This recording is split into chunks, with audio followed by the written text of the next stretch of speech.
Welcome to Night Story, where the darkness isn't just something you see, it's something you feel.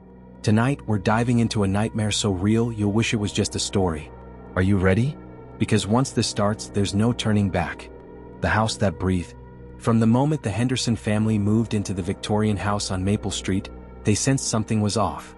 The house, a towering relic from the late 1800s, seemed to watch them with its ornate windows like unblinking eyes.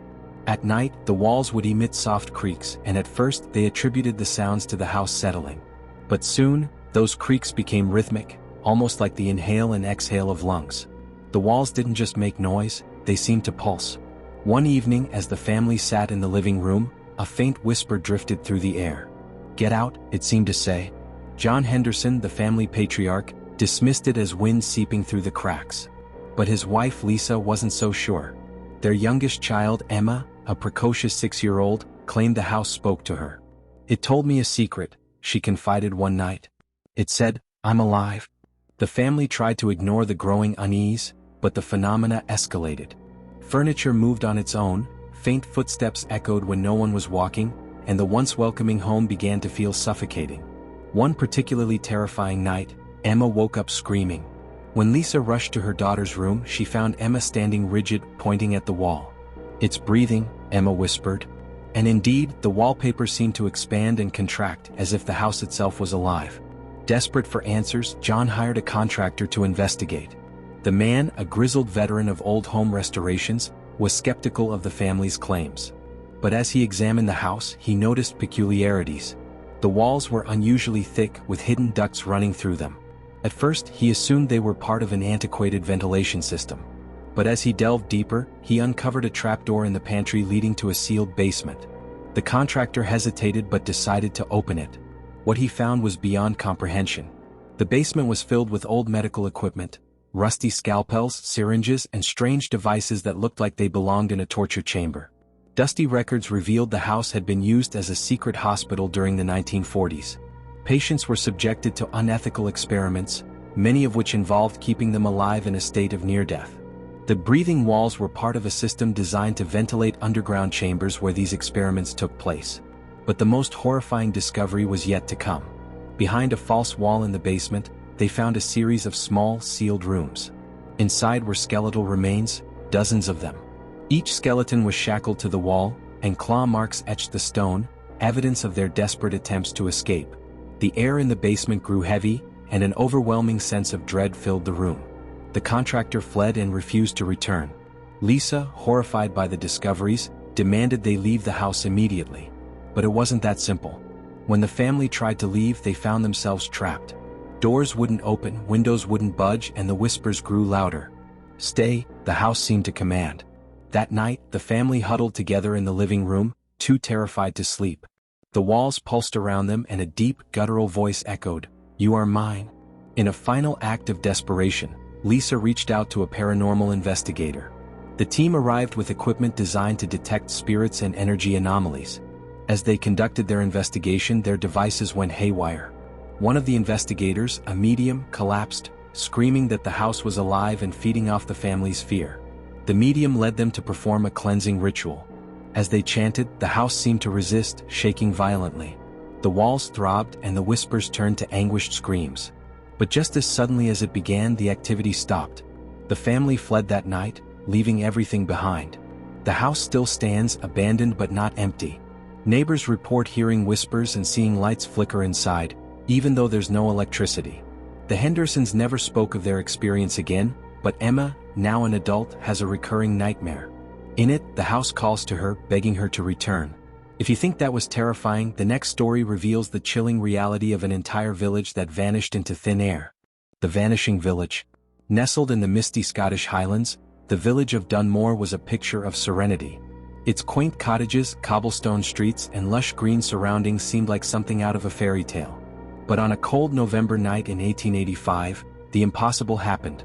The entire village disappeared. It was a traveling merchant, a man named Arthur McAllister, who discovered the eerie scene the next morning. As he approached Dunmore, he noticed the silence first. No bustling markets, no children playing, just an unsettling stillness. When he reached the village square, his blood ran cold. Doors were left ajar, Meals sat uneaten on tables and fire still burned in hearths. It was as if the villagers had simply vanished mid-action. Arthur searched for clues, but there were none. No footprints leading away, no signs of struggle, just an empty village frozen in time. The only oddity was a series of strange symbols carved into the walls of the church. They were unlike anything Arthur had seen before, and their sinister appearance made him uneasy. When word of the disappearance spread, authorities launched an investigation. They found no bodies, no evidence of foul play, nothing. Superstitious locals whispered about a curse. According to legend, the villagers had performed a forbidden ritual years prior, seeking protection from invaders.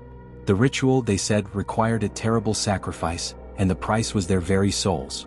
Over the years, the site of Dunmore became a destination for thrill-seekers and paranormal investigators. Strange phenomena were reported. Whispers carried on the wind, shadowy figures darting between the ruins, and an overwhelming sense of being watched.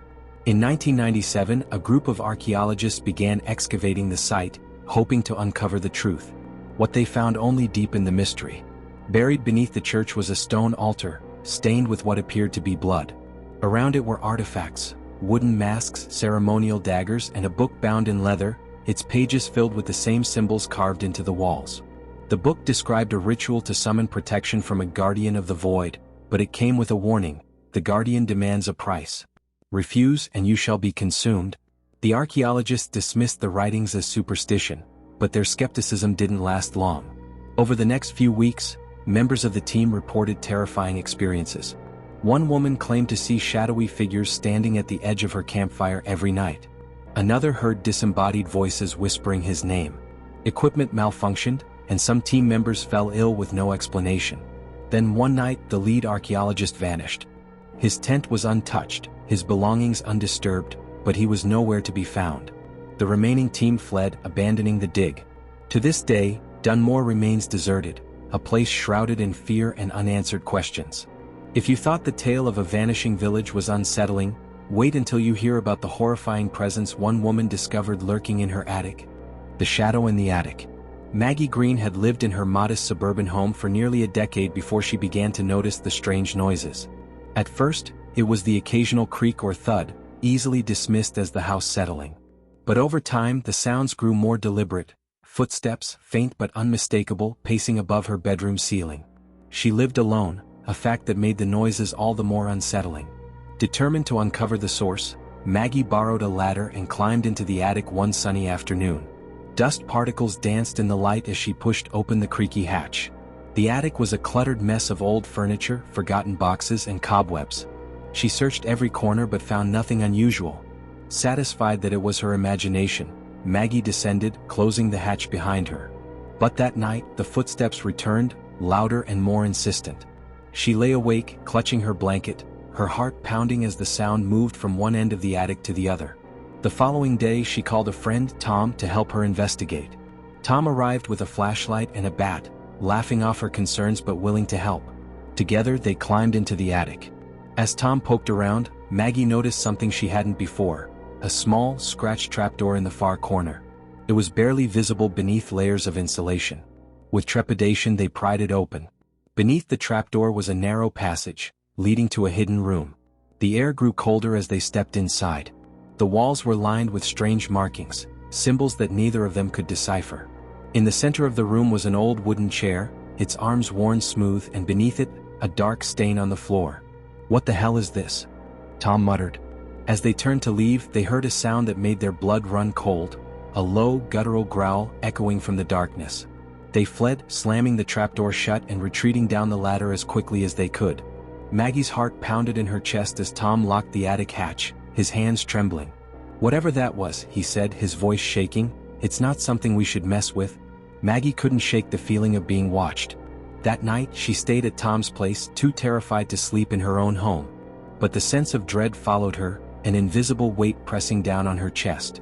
The next morning, she returned home to gather her belongings, determined to leave the house for good. As she packed, she noticed something chilling. The attic hatch was open. She was certain Tom had locked it the night before. Summoning every ounce of courage, she grabbed a broomstick and jabbed at the hatch. It slammed shut with a loud thud. She ran out of the house, vowing never to return. Months later, the house was sold to a new family. Maggie heard through the grapevine that they experienced similar disturbances: footsteps in the attic, whispers in the dead of night, and an overwhelming sense of unease. The house remains a source of local legend, a place where no one stays for long. And if you thought a haunted attic was terrifying, brace yourself for the chilling tale of the cursed doll of Blackwood Manor. A story so eerie, it will make you question the safety of your own possessions. The Cursed Doll of Blackwood Manor. The chill that clung to Blackwood Manor wasn't just from the crumbling stone walls or the ever-present drafts that whispered through its empty halls. It was a chill that seeped into the bone, a coldness that spoke of something far more sinister than mere disrepair. The locals whispered of a curse, a dark stain upon the manor's history, all stemming from a single object: a doll. The doll itself was unremarkable at first glance. Crafted from porcelain with painted blue eyes and rosy cheeks, it wore a faded velvet dress. It was the kind of doll a child might cherish, were it not for the unsettling stillness of its gaze. The doll first appeared in Blackwood Manor in the late 1800s, a gift to the young daughter of Lord Elmsworth, the manor's then owner. Little Beatrice was immediately enamored, carrying the doll everywhere. But her joy was short-lived. A week after receiving the doll, Beatrice fell ill with a mysterious fever, wasting away within days. Lord Elmsworth, grief-stricken, locked the doll away in the attic, unable to bear the sight of it. But the misfortunes didn't end with Beatrice's death. Over the next few years, a series of tragedies befell the family: a stable fire that claimed valuable horses, a sudden and fatal illness of Lady Elmsworth, and finally, Lord Elmsworth himself, found dead in his study, a look of terror etched on his face. The manor passed to distant relatives, the Ashworths. They knew the rumors, of course, but dismissed them as superstition. They refurbished the manor, eager to erase the lingering gloom. Their young son Thomas discovered the doll in the attic. He was drawn to it much like Beatrice before him. The Ashworths, seeing their son's attachment, allowed him to keep it. Within a month, Thomas had fallen from a high window, miraculously surviving but left with a permanent limp. The family, finally shaken, banished the doll to the attic once more. The pattern continued through generations. Each family that inhabited Blackwood Manor, each child that encountered the doll, suffered some form of tragedy. Illness, accidents, financial ruin. The curse seemed to manifest in different ways, but its presence was undeniable. The doll became a silent harbinger of misfortune, its painted eyes witnessing the downfall of family after family. One particularly chilling incident involved the Cartwright family in the mid-20th century.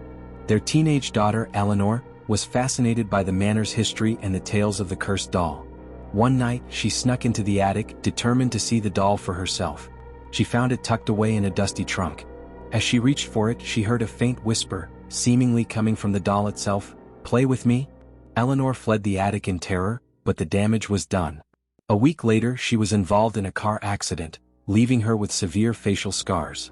The manor eventually fell into disrepair, abandoned and left to the elements. The doll remained in the attic, a silent sentinel amidst the dust and decay. Locals avoided the place, whispering tales of the cursed doll of Blackwood Manor, a chilling reminder of the misfortunes that can befall those who disturb the past. The doll, with its vacant stare and faded dress, remained a chilling testament to the darkness that lurked within the walls of Blackwood Manor, waiting for its next victim. The story of the cursed doll of Blackwood Manor is a chilling reminder of the power of belief and the enduring fascination with the macabre. But there are other stories, other places where darkness lingers, where the veil between worlds seems thin. The next tale speaks of a different kind of haunting, a presence that doesn't reside in an object, but within the very fabric of a place known as Whisperwind Sanatorium. The icy Atlantic waters swallowed her whole, a steel behemoth consumed by the unforgiving night. The RMS Titanic, a symbol of human ingenuity and opulence, now lay shattered on the ocean floor, a tomb for over 1,500 souls. But whispers persisted, tales carried on the chilling currents, of those souls refusing to depart, their spirits forever entwined with the wreckage. Decades later, Dr. Emily Blackwell, a renowned marine archaeologist and skeptic, joined an expedition to the Titanic's resting place. She scoffed at the ghost stories, attributing them to overactive imaginations and the morbid fascination with tragedy. But her skepticism wavered as they descended in the submersible, the ghostly outline of the Titanic looming larger with each passing fathom. Inside the wreck, amidst the decaying grandeur and rusting artifacts, an unsettling stillness hung heavy. Emily felt a prickling sensation, a sense of being watched. As she examined a stateroom, A child's shoe, eerily preserved, lay on the floor. A cold gust swept through the compartment, and she heard a faint, mournful cry echoing through the skeletal hull. Later, reviewing footage from the submersible's cameras, Emily froze. A translucent figure flickered near the grand staircase, a man in a tuxedo, his form fading in and out of view. She dismissed it as a trick of the light, a distortion caused by the pressure in the decaying film. But doubt gnawed at her. Back on the surface, Emily delved into survivor accounts. She read of apparitions appearing in the lifeboats, spectral figures of loved ones lost in the icy depths.